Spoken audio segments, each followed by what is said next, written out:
Today we're going to be doing a video on how to replace your air filter on the 2010 to 2017 GMC Terrain with the 2.4 liter. So our first step, we can disconnect our mass airflow sensor connector. You're going to pull this red lock tab back.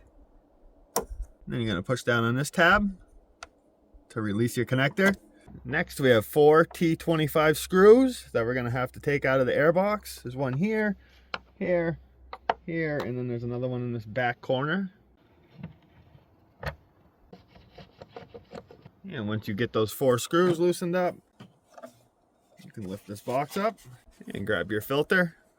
If you have a lot of debris inside of this box, this would be a good time to take a vacuum and just suck some of the stuff out. Just grab your new air filter and drop it into place. If you need a new air filter, I'll make sure to link one down in the description. And make sure your mass airflow sensor connector is out of the way, and put your box back down.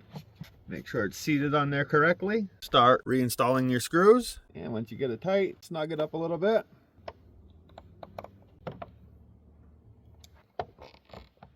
And now that all 4 screws are back in, we can plug our mass airflow sensor back in.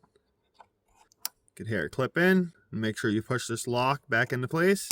And that finishes up this video on how to replace your air filter. If this video helped you out, if you could give it a like. If you have any questions, leave a comment. And if you're not subscribed to my channel, make sure you hit that subscribe button.